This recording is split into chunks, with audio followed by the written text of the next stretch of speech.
Assalamualaikum warahmatullahi wabarakatuh. Halo anak-anak hebat kelas 4. Hari ini kita akan membahas tentang gagasan pokok atau utama dan gagasan pendukung atau penjelas. Bersama Ibu, Dia Ainekawati SPD.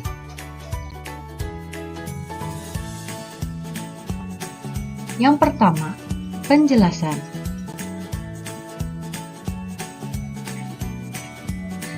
Gagasan pokok atau utama adalah ide yang menjadi dasar suatu paragraf atau dapat kita sebut sebagai inti dari bacaan dalam suatu paragraf.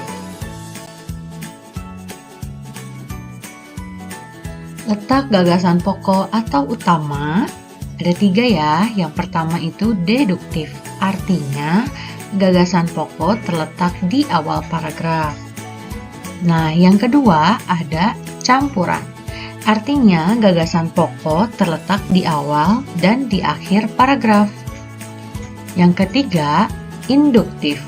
Artinya, gagasan pokok terletak di akhir paragraf. Ingat ya ketiga perbedaannya. Langkah-langkah menentukan gagasan pokok. Yang pertama adalah membaca seluruh paragraf. Hal yang harus kalian lakukan adalah membaca setiap kalimat dan kata dalam paragraf tersebut. Setelah itu, yang kedua, perhatikan kalimat pertama dan terakhir paragraf.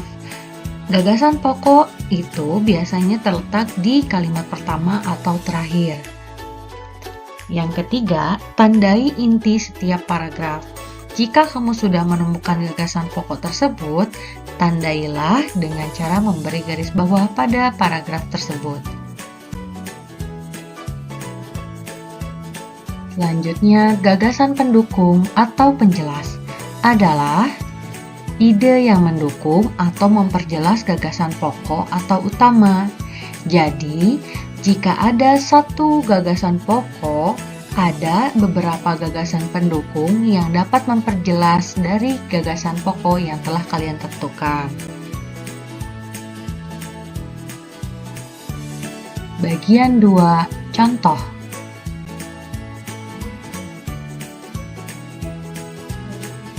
Perhatikan contoh paragraf di bawah ini. Lucy adalah anak yang rajin. Ia tidak pernah datang terlambat ke sekolah. Lucy selalu mengerjakan tugas dan mengumpulkan PR tepat waktu.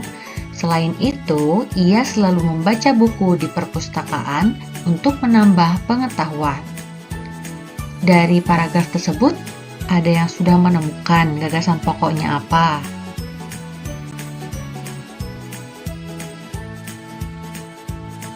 Gagasan utamanya adalah Lucy adalah anak yang rajin. Karena terletak di awal paragraf, maka gagasan pokok tersebut kita sebut dengan deduktif. Untuk gagasan penjelasnya terletak di kalimat kedua, ketiga, dan keempat. Nah, lihat perbedaannya ya anak-anak.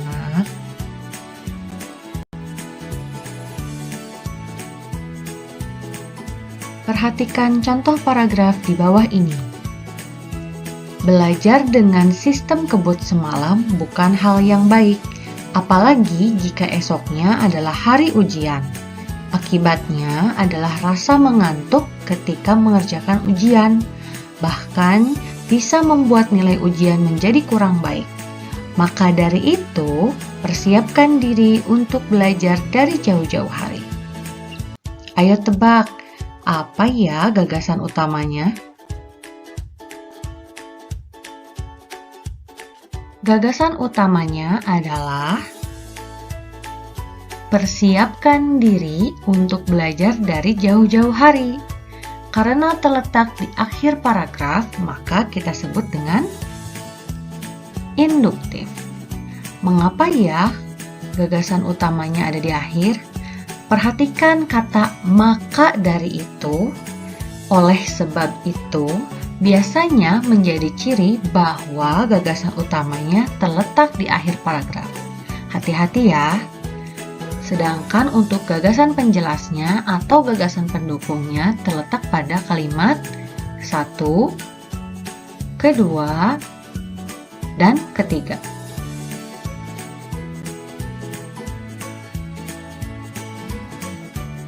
Nah, cukup sekian yang dapat Ibu sampaikan. Semangat berlatih anak-anak hebat. Terima kasih. Wassalamualaikum warahmatullahi wabarakatuh.